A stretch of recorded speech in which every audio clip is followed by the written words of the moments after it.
Tentu saja ini pakai ganjal begini loh.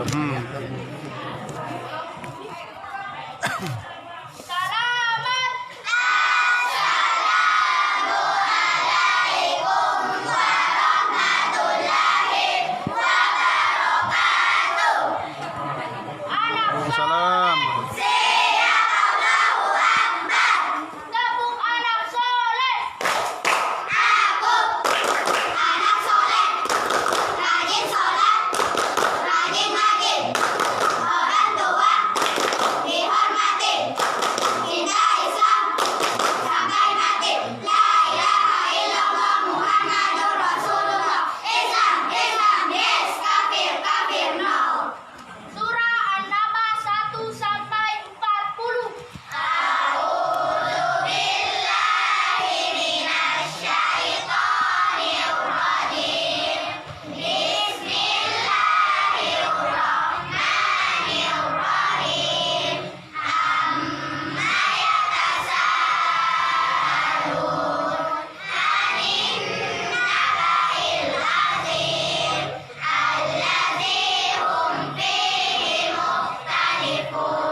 Ceramah. Mau joget. Sama joget.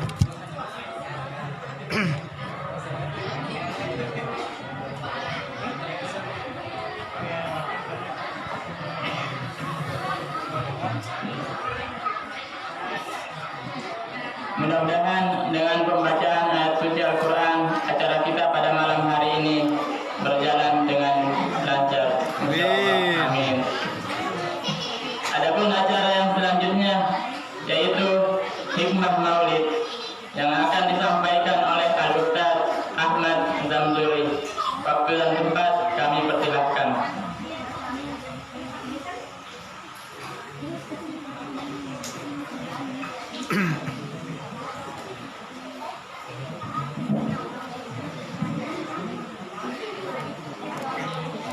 Assalamualaikum warahmatullahi wabarakatuh. Waalaikumsalam warahmatullahi wabarakatuh. Saya doakan yang menjawab salam saya semoga umurnya berkah, Amin. istrinya solehah, Amin. rezekinya bertambah, harta bendanya melimpah, sehingga masih ada sisa untuk bisa haji ke Mekah dan Madinah, dan masih sisa lagi sehingga masih bisa untuk beli mobil yang mewah, Amin. membeli sawah, membangun rumah yang megah. Enak sekali, amin sendiri. Ini yang di depan ini susah, yang kerancangnya haha semua. Tapi semoga semua terkabul. Amin Allahumma. Amin. Maka diulangi, karena tadi tidak semua, maka diulangi. Assalamualaikum warahmatullahi wabarakatuh.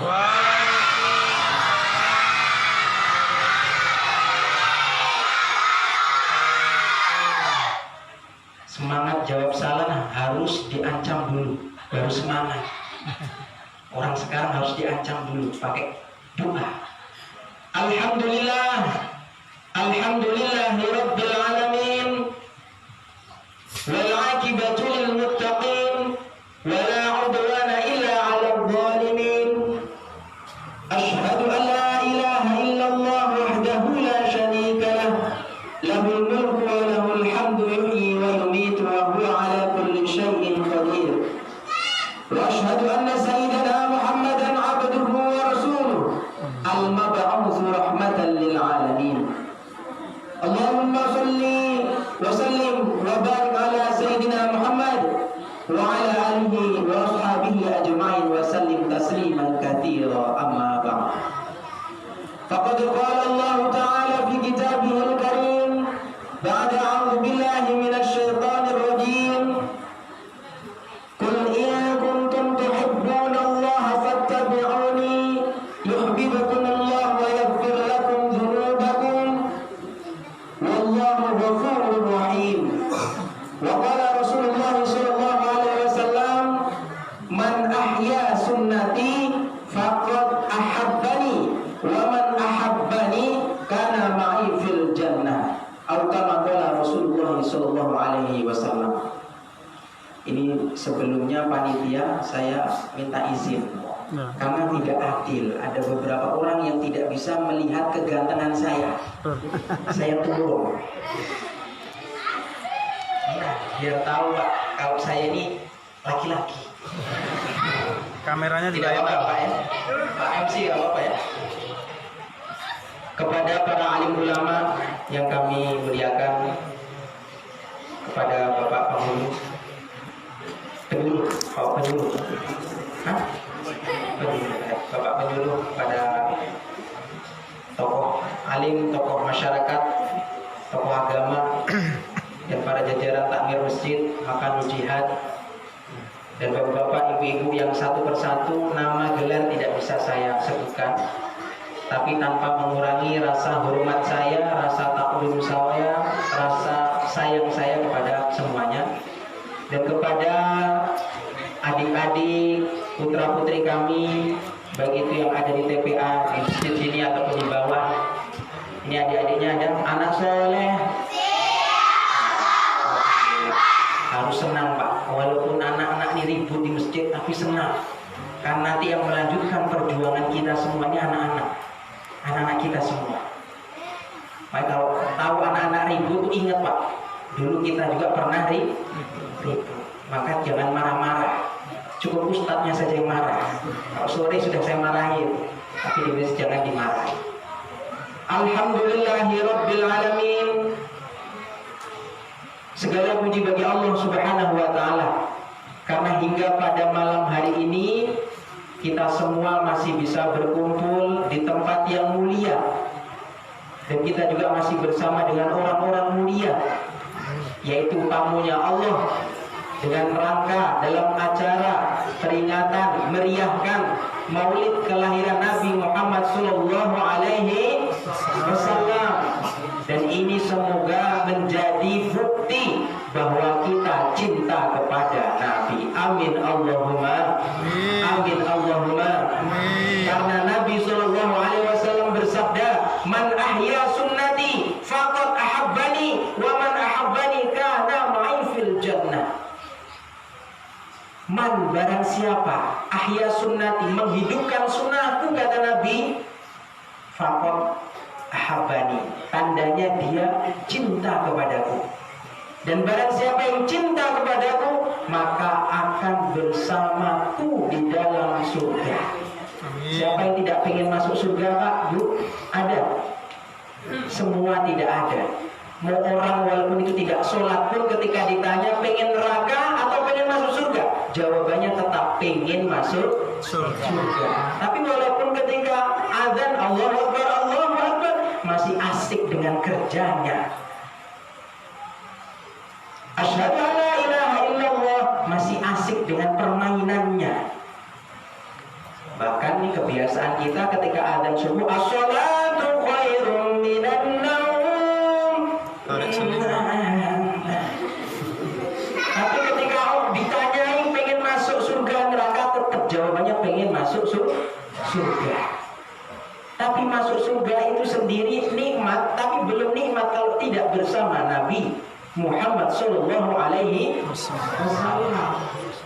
Kita punya idola artis yang sekarang sedang viral, YouTuber, artis, ataupun drama Korea. Orang sebut dengan binatang Korea. Maksudnya bintang Korea. Itu kalau ke Korea belum jumpa dengan fansnya, ya tetap duka lara, masih hampa. Walaupun sudah ke Korea, Hanseo, Hansamida, dan sebagainya. Anak-anak muda kenal Pak, kalau kita nggak tahu Pak. Tapi kalau sudah ketemu dengan fansnya, idolanya, Masya Allah, senangnya berjuta-juta senang. Oleh karena itu, dalam rangka memperingati Maulid Nabi Sallallahu Alaihi Wasallam, ini apa hikmahnya? Apa hikmahnya? Hadirin hadirat rahimakumullah. Yang pertama, kita harus kenal sejarah Nabi. Karena ini bahaya nih Pak Bu. Kita punya anak, pegangannya HP, tontonannya YouTube, punyanya TV, tontonannya acara televisi. Dan jarang di situ disebutkan, dipaparkan, dikisahkan tentang sejarah Nabi. Anehnya sekarang televisi pun ada acara pengajian itu waktu sebelum subuh. Orang belum bangun. Ada pengajian juga itu namanya Mama dan AA. Nah, itu pun habis subuh. Orang baru bangun. Orang baru mulai untuk aktivitas kerjanya. Apalagi kita di daerah waktu Indonesia Tengah, lebih awal dibandingkan Jakarta. Dalam kita sudah pergi ke sawah, ke toko, buka toko, ke kantor, sudah tidak dengar. Tapi giliran habis maghrib, orang kumpul semua di rumah, yang ditonton adalah televisi, yang dilihat apa? Drama. Nangis. Dan anehnya ibu-ibu sekarang jadi sutradara, nonton sambil komentar, ayo cepet-cepet itu ada penjahat, cepet itu cepet-cepet, jadi sutradara. Padahal dibilang gitu punya artisnya nggak mau cepet-cepet. Kalau nggak waktunya cepat. Artisnya belum nangis, ibunya sudah nangis. Nah, bahkan sponsor saja mau dipindah channel saja nggak siap, nggak tega pokoknya. Berani menunda mau ke buang air kecil, buang air besar kamar mandi demi jangan sampai terlewat 1 detik pun drama yang disukainya. Padahal drama. Kenapa pengajian nggak habis maghrib? Anda tanya. Oleh karena itu dengan peringatan ini mengulas lagi siapa itu Nabi Muhammad Shallallahu Alaihi Wasallam. Coba sekarang anak kita, Pak, kita tanya, siapa Nabi Muhammad? Jawabnya Nabi Muhammad adalah Nabi. Tapi giliran ditanya siapa itu Spiderman? Laba. Siapa itu Batman? Kelelawar. Paham semua. Tandanya apa? Kita umat Islam pada zaman ini miskin sejarah. Oleh karena itu Maulid ini disiarkan, dibumikan. Harapannya untuk mengulang sejarah sehingga anak kita ini pada paham sejarah. Ya walaupun anak-anak kecil ini tidak paham apa yang dibicarakan, tapi paling tidak orang tuanya hadir di sini bisa nanti menyampaikan dengan bahasanya. Nabi Muhammad SAW lahir di tahun apa anak? Gajah. Tahun gajah. Bulan Rabiul Awal. Nabi pun hijrah ke Madinah dari Mekah, itu pun Rabiul Awal. Nabi wafat pun pada bulan Rabiul Awal. Yang perlu kita ketahui bahwa Nabi ini ada, Nabi Muhammad ini tercipta, ini atas rencana mutlak, rencana sempurnanya Allah Subhanahu wa Ta'ala. Bahkan kata Nabi, kuntum nabiyan wa adam bainar ruh wal jasad. Aku sudah dijadikan nabi, aku sudah diciptakan. Sedangkan Nabi Adam baru saja dalam proses penciptaan ruh dan jasad. Tandanya apa? Kalau kita pengen membuat suatu acara, suatu keperluan dan itu menghasilkan suatu rencana yang bagus sekali hasilnya, maka jangan lupa rencana. Jangan dadakan. Maka rencana Allah rencanakan sudah dari bulannya Rabiul Awal, kematian kewafatan Rabiul Awal, hijrahnya pun Rabiul Awal. Nabi Muhammad pun ayahandanya siapa namanya? Abdullah. Sampai ada nyanyiannya Abdullah. Nama ayahnya. Nama ayah, tapi yang diingat petirnya, yang diingat pas kagetnya, tapi nggak direnungi. Namanya Abdullah. Padahal ketika itu zaman fatrah, zaman di mana ada orang yang masih ikut agama sebelumnya, ada orang yang sudah menyeleweng dari agama sebelumnya, ada orang yang sama sekali tidak berbuat apa-apa, ada juga orang yang menyesatkan alias orang kafir ketika itu. Tapi nama bapaknya nama Abdullah. Padahal pada zaman itu orang itu biasanya namanya Abdul Lata, Abdul Uzza. Artinya hamba berhalanya Lata, hamba berhalanya Uzza. Tapi bapaknya Nabi sudah ada nama Abdullah, hambanya Allah. Ini sudah rencana. Ibundanya bernama siapa? Aminah, Siti Aminah. Kalau Bu Aminah yang di sana. Kalau namanya ayah ibundanya Nabi Siti Aminah. Aminah artinya apa? Yang memberikan perlindungan. Namanya saja sudah baik. Bahkan ketika Nabi SAW lahir dari rahim yang mulia Siti Aminah, ibunda tercintanya, itu pun bidannya namanya bidan Asyafa, artinya memberikan kesehatan. Namanya sudah bagus. Ketika lahir kemudian diasuh oleh Halimatus Sa'diyah. Halimah artinya orang yang lapang dadanya. Setelah diasuh kemudian dikembalikan lagi kepada ibunda tercintanya, diantar oleh seorang budak namanya Mubarak, artinya yang penuh berkah, orang yang penuh berkah. Tidak lama bersama ayahandanya, bahkan ayahandanya hanya membersamanya di dalam kandungan. Usia kandungan 2 bulan ayahandanya wafat. Usia ada yang mengatakan 6 tahun, 5 tahun ibunda Aminah wafat. kemudian diasuh, dididik oleh siapa? Kakeknya namanya Abdul Muthalib. Ini nama aslinya Syaibah. Kakeknya tuh namanya Syaibah, artinya orang yang bijaksana. Kakeknya pun namanya baik. Tidak lama selang kemudian 8 tahun meninggal kakeknya, diasuh oleh pamannya Abu Thalib. Namanya saja sudah bagus, namanya saja sudah indah dari segi nama.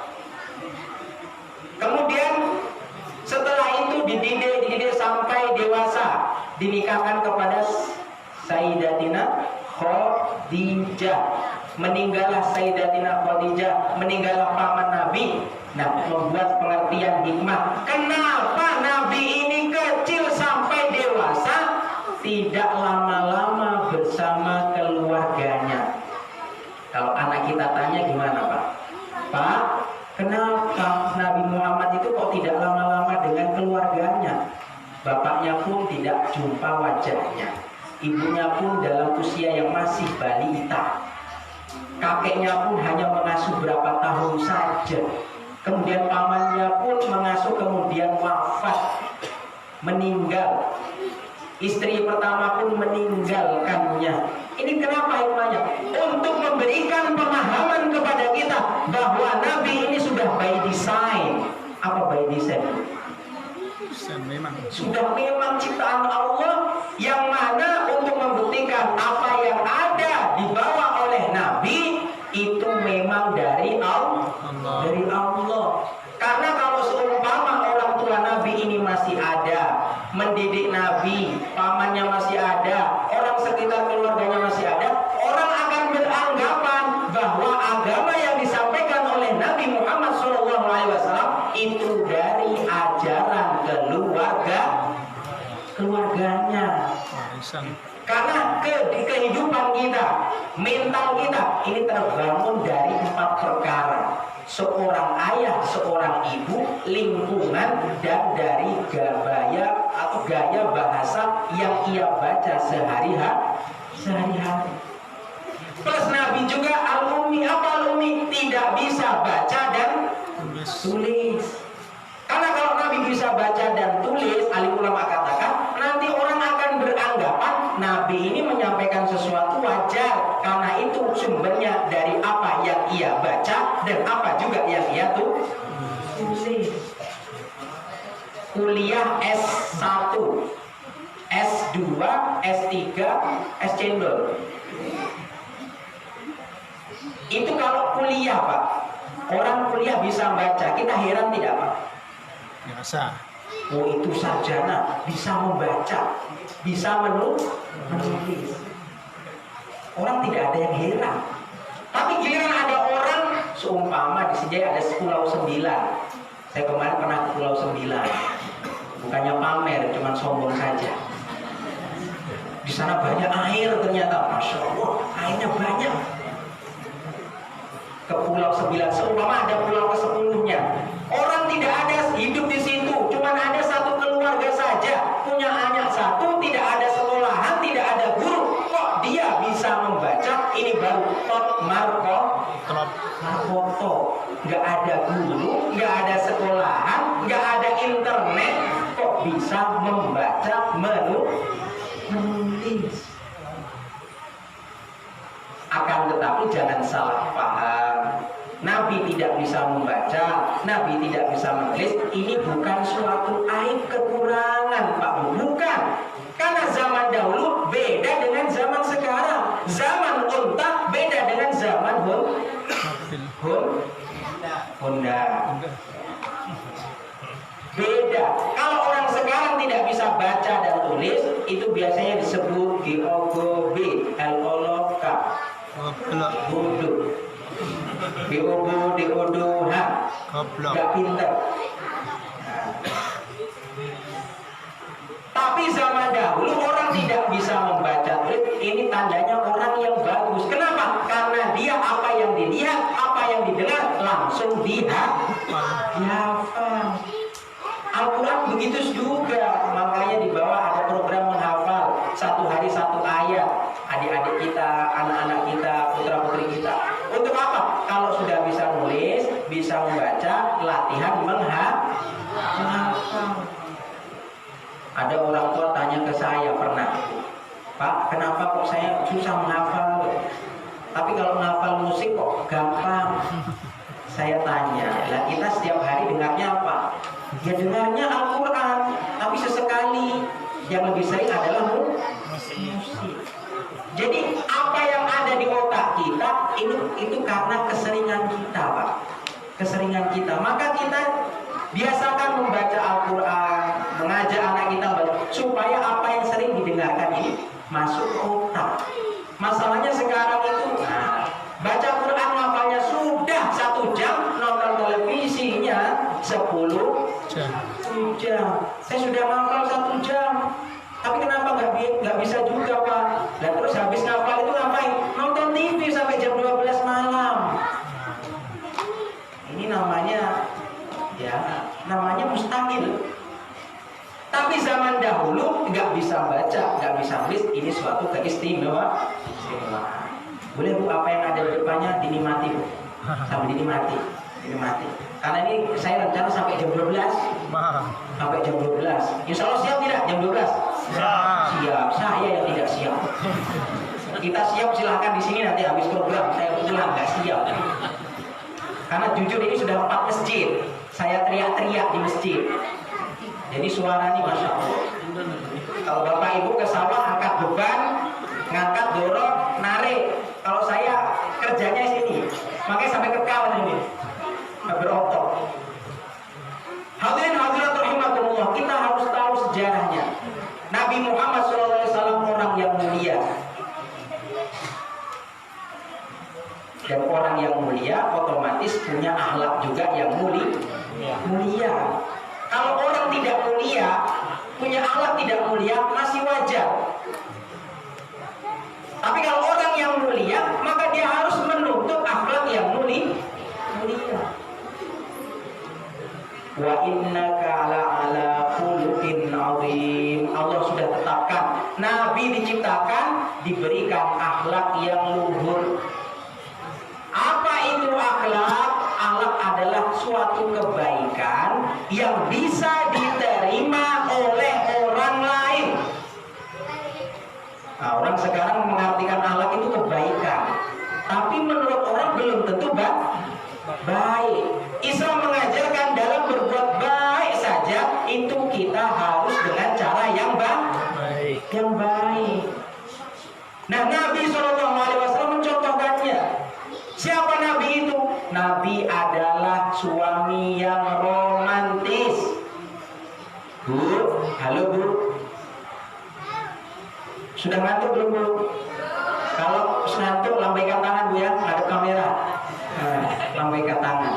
Kalau ibu mau tahu suami ibu sudah mencontoh Nabi atau belum, maka lihat romantisnya. Dalam agama, dalam satu hadis 3 perkara. Salah satunya boleh kita berbohong dalam 3 perkara. Salah satunya apa? Kita boleh berbohong dalam memuji pasangannya. Dalam memuji pasangannya. Kalau bahasa nagaunya gombal gembel. Istrinya dipuji-puji, digombali. Wahai istriku, semua wanita di dunia ini tidak ada apa-apa dibandingkan dirimu.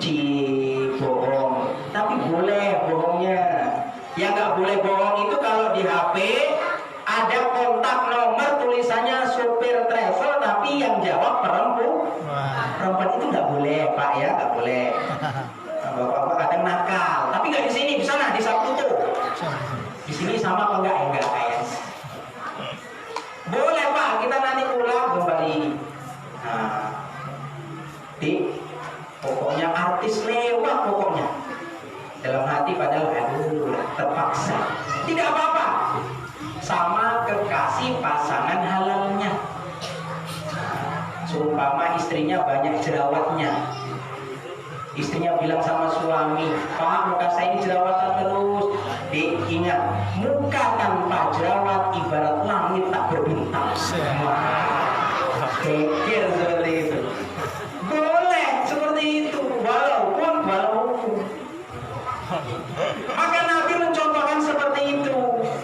Bahkan istri Nabi Sayyidatina Aisyah merona, pipinya merah, disebut ya Habibah, ya Humairah. Kalau seumpama pipi istri ta ini hitam, dipanggil ya Sauda, dari kata aswad. Wahai yang hitam manis, Sauda. Lebih keren Pak, daripada dipanggil tem. Temannya tanya, kamu manggil istri tem tuh emang namanya siapa? Itu tem artinya hitam. Jangan, yang keren saja ya Sauda, ya Baido, dari kata abiyah. Kalau mukanya belang-belang ya ampun. Nanti kalau dilihat istrinya kok mukanya belang-belang ya ampun, jangan yang Humairah. Siapa itu Nabi? Suami yang romantis. Pernah suatu ketika malam hari Nabi SAW baru pulang dari berdakwah, diketok-ketok, assalamualaikum, pulang ke rumah. Sayyidatina Aisyah sedang tidur terlelap. Tok-ketok lagi, nggak bangun-bangun. Tok-ketok lagi, nggak bangun-bangun. Akhirnya Nabi tidur di depan rumah di teras sampai pagi hari. Sayyidatina Aisyah bertanya, kemudian membukakan, ya Allah, ya Nabi Allah, maafkan aku ini, aku tidak mendengarmu. Kata Nabi apa Pak? Bu, wahai istriku, tidak mengapa, karena aku sudah ketok berkali-kali, tandanya kamu sedang mendapatkan kenikmatan yang banyak, sehingga kamu tidur terlelap, tidak masalah. Makanya Pak, Bu, kalau pengen tahu laki-laki wanita, besok Pak, pulang malam Pak, coba Pak, pulang malam, ketok-ketok gak dibuka, sarung buka, tidur depan Pak. Istrinya jam 12 malam terbangun bukakan, ya Allah, maaf Pak, maaf. Kira-kira bapaknya bilang apa? Otak kau itu, masa kan? Siapa Nabi itu?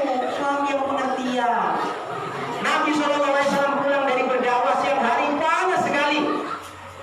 Ketika itu ingin minum air, diambilkanlah oleh istri tercinta, yaitu Sayyidatina Aisyah. Diambilkan buru-burunya Sayyidatina Aisyah mondar-mandir ke dapur mengambilkan air. Sebelum diberikan kepleset, gelasnya tumpah ke baju Nabi. Dalam keadaan Nabi haus sekali, panas sekali. Bu, besok kalau pengen tahu istri itu sudah nyontoh Nabi, besok gelas tumpahkan di mukanya bapak-bapak. Kalau sabar tandanya sudah nyontoh Nabi. Jangan kurang ajar tapi Bu ya. Kalau nggak sengaja tidak apa. Kata Nabi apa? Wahai istriku, tidak mengapa. Itu kesalahanku juga. Kenapa aku tidak menangkapmu terlebih dahulu? Cie, romantis. Siapa Nabi Muhammad SAW? Seorang ayah yang menghargai anaknya. Kenapa tidak dikatakan seorang ayah yang mencintai anaknya? Karena setiap ayah, setiap ibu, orang tua pasti cinta sayang kepada anaknya. Tapi di kitab dijelaskan dalam satu hadis, Nabi menghargai putrinya. Kenapa? Karena anak ini juga perlu dihargai. Ketika Sayyidatina Fatimah pulang menuju rumah, Nabi SAW katakan, marhaban bibnati, putriku selamat datang, welcome, selamat datang. Nabi menghargai putrinya. Kalau kita Pak, anak kita datang dari jauh-jauh, apa kita bilang? Kamu datang nggak cium tangan dulu, malah dimarahi. Tapi Nabi memberikan contoh. Apalagi dalam pernikahan, meskipun bapak-bapak punya hak atas anak perempuan, tapi dihargai. Jangan asal menikahkan paksa, walaupun secara syar'i halal-halal saja. Fikih itu mentah, fikih mentah. Tidak semuanya langsung kita amalkan, tidak. Bukan berarti yang penting ini halal, tidak. Sebagaimana tadi kaidah, berbuat baik pun kita harus dengan cara yang baik. Ini anak kita sukanya sama yang orang lain, yang agamanya bagus juga. Tapi kita malah lebih menerima yang ketika lama bawa Pajero, Fortuner, yang bawa motor nggak mau, nggak boleh. Musyawarah musyawarah dulu. Siapa Nabi itu? Sesempurnanya Nabi tetap adalah manusia. Timbul pertanyaan, Nabi yang sempurnanya seperti itu, kenapa kok masih ada sifat manusianya?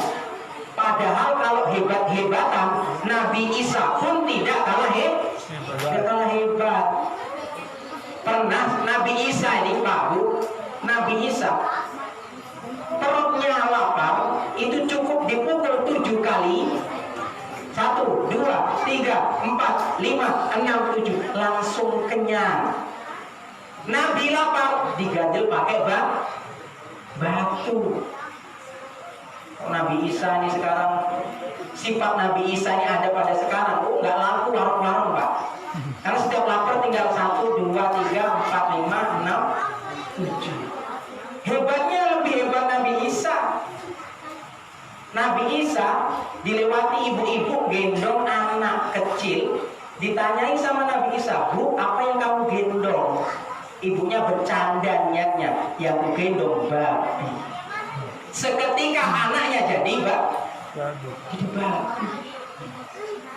Pernah cekcok suami istri di hadapan Nabi Isa. Ditanya kenapa itu seperti itu, sudah tidak usah ikut campur. Gara-gara yang jawab seperti itu wanita, pada ditegur oleh nabinya, langsung mati. Itu wanita, istrinya itu, istri dari orang yang cekcok kita. Kalau Nabi Isa sekarang turun, sesinjai duda semua. Kenapa duda semua? Karena istri berani sama suami. Nabi Muhammad, perang pun pernah kalah, terkena senjata pun juga berdarah. Tandanya apa? Padahal sempurna sekali. Muhammad bashar, walakin lakal bashar.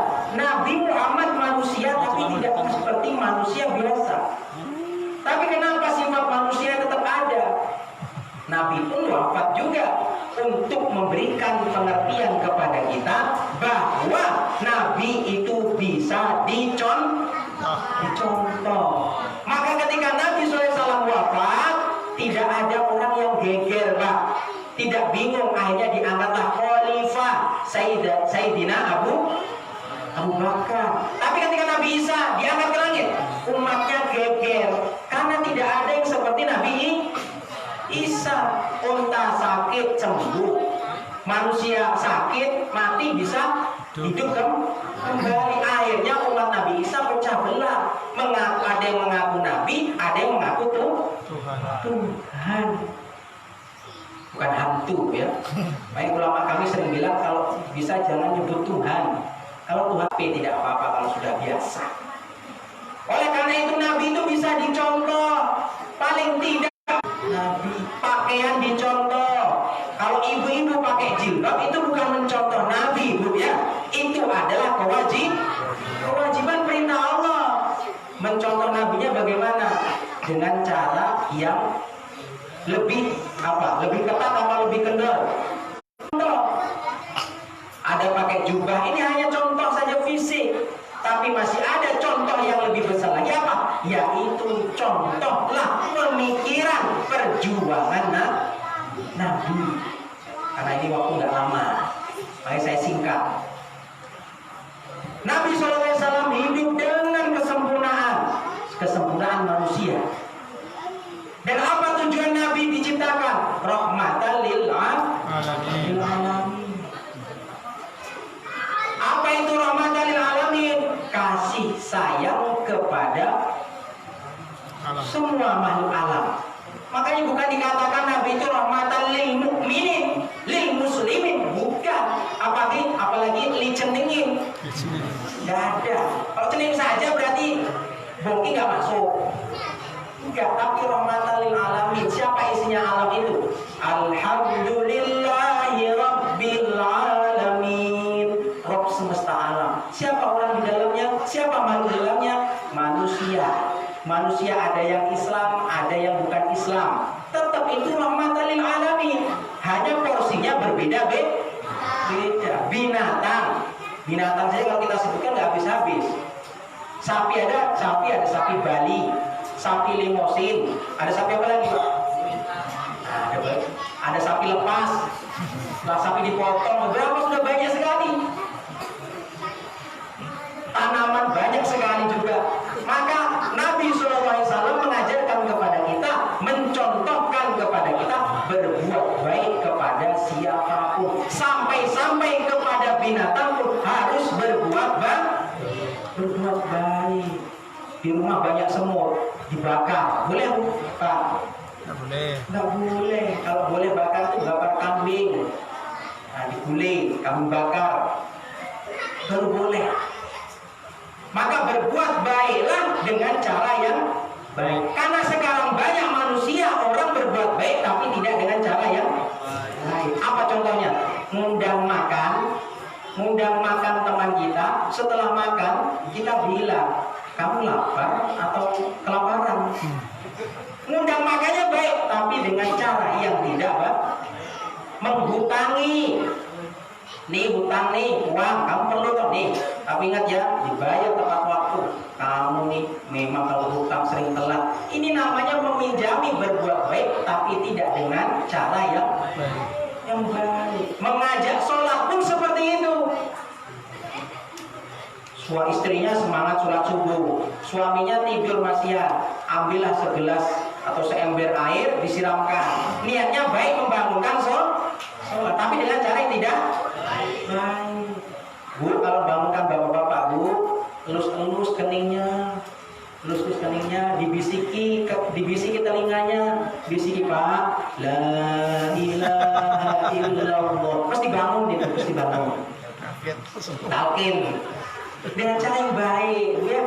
Semua apa yang diajarkan oleh Nabi dengan cara yang baik. Karena Nabi pernah bersabda, innallaha katabal ihsan ala kulli syai'. Allah menetapkan kebaikan ihsan terhadap segala sesuatu. Kalau ayam, kambing disembelih di leher yang depan.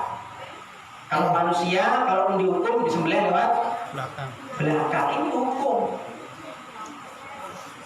Kalau kita bertamu, izin terlebih dahulu. Kalau tidak boleh, jangan masuk. Ini tamu langsung selonong boy. Assalamualaikum, orang rumahnya keluar, tamunya sudah duduk. Jadi tuan rumah juga yang baik. Walaupun sudah disuguhkan itu baru coto Makassar, apalagi gugus. Tapi ketika tamu itu keluar, diantar sampai luar. Mengapa? Untuk mencerminkan, menggambarkan bahwa tuan rumah senang ada tamu yang datang. Ini kalau bukan orang kaya, kalau bukan orang ngasih pinjaman hutang, nggak diantar sampai luar. Tapi giliran itu orang kaya ngasih pinjaman hutang, diantar sampai di tempat motor, bahkan diantar sampai rumahnya lagi.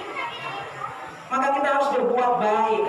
Maka perjuangan Nabi dalam mencontohkan ini baru yang terakhir. Apa? Pemikiran Nabi yang jarang orang ini contoh.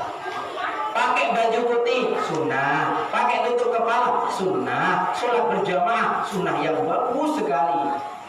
Menutup auratnya tambah-tambah lagi, bagus, sunnah sekali. Tapi jarang orang yang bisa mencontoh pemikiran Nabi. Apa pemikiran Nabi? Ketika Nabi SAW wafat, menjelang kewafatannya, yang diucapkan hanya 3 perkara, Pak Bu. Berapa Pak Bu? 3 perkara. Ummati, as-salah, an-nisa. Nabi sakaratul maut yang diucapkan masih umatnya. Kalau kita toko, motor, sawah, pasar, kantor, sekolah, rumah. Nah, sampai pernah ada di Jakarta, orang sakaratul maut dipanggil anaknya, dibilang, nah bapak ini sudah tidak awet lagi untuk hidup.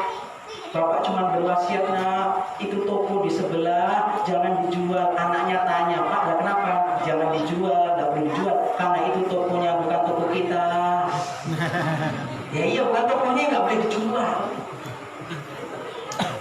Maka apa yang diucapkan Nabi terakhir kali? Ummati. Kita berpikir, Pak, dari masjid ini, masjid apa namanya? Makan jihad. Makanul jihad, makan artinya tempat. Nah, maka bukan makan Indonesia, bukan makan bahasa Arab, Indonesianya tempat, jihad artinya berjuang. Ini tempat kita berjuang, lewat masjid kita bersatu. Jangan kalau pas ada makanan bersatu, Pak, jangan. Apa fungsi daripada jamaah? Supaya kita bersatu. Orang yang biasanya berselisih paham, sering tersulut oleh emosi, itu karena jarang berjamaah. Kita punya sapi, sapinya main ke halaman kita, main. Assalamualaikum Pak, saya sapi, saya main. Makan itu tanaman kita. Kita marah tidak Pak?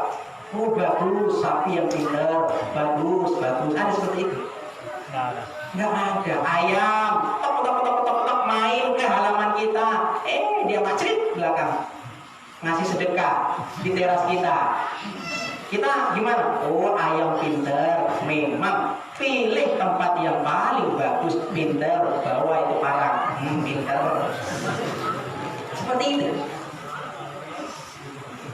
Tapi kalau orang sering ke masjid jamaah, maka perselisihan seperti itu cepat sekali untuk diselesaikan.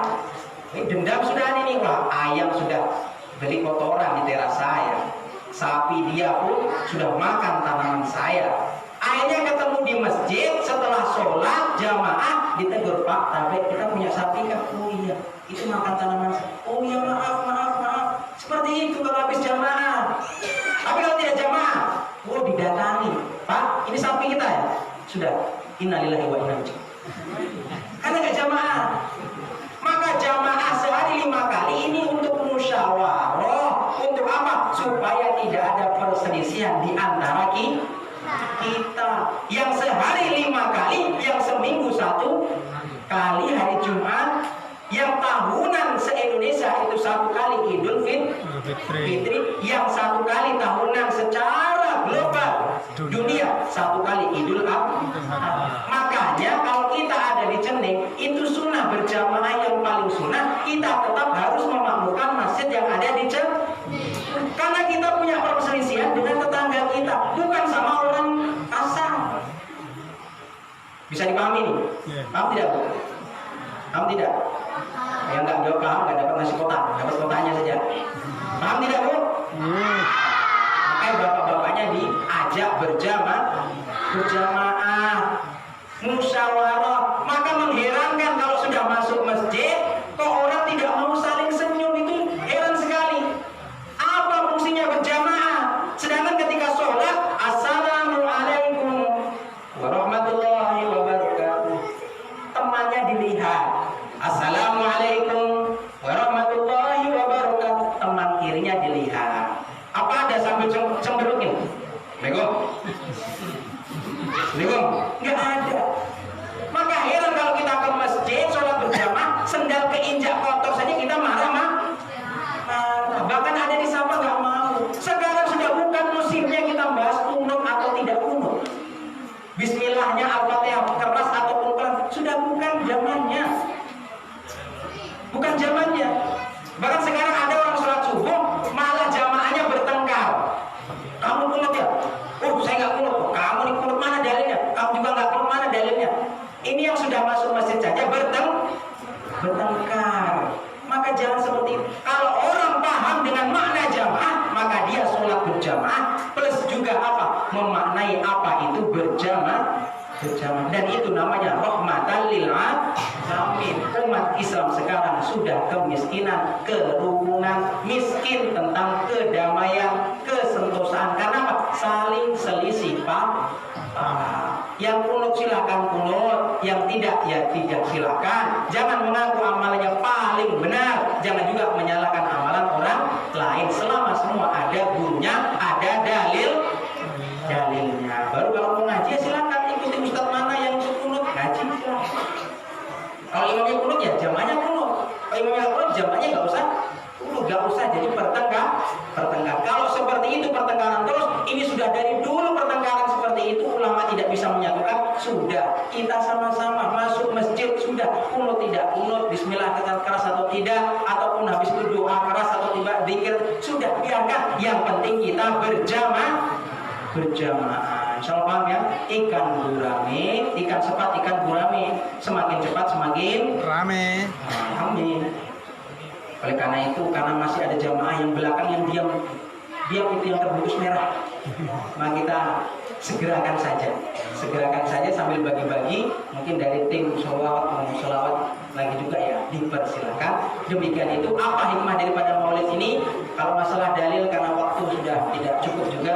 Intinya yang mau maulid ya silakan maulid, yang enggak ya nggak usah. Yang penting yakin bahwa semua itu Nabi SAW diturunkan, Al-Quran itu diturunkan. Karena apa? Misinya untuk mempersatukan umat. Nah, yang keras Pak Bu terakhir, untuk mempersatukan umat. Yang menjawab umat, yang menjawab semoga nanti pulang mimpi indah. Yang tidak menjawab umat, semoga ya tidak mimpi, gitu saja. Demikianlah, jelas ada benarnya itu dari Allah. Kepribadian saya menimbulkan kesalahan itu dari murni dari diri saya sendiri. Kepada Allah mohon ampun, kepada para jamaah rahimahullah saya mohon maaf. Jika ada sumur di ladang, boleh kita menumpang mandi. Jika ada umur yang panjang, boleh kita mandilah. Jika ada jarum yang patah, tolong simpan di peti besi. Jika ada kata-kata yang salah, jangan lapor Pak Polisi. Atut. Wabillahi taufiq wal hidayah. Wassalamualaikum warahmatullahi wabarakatuh.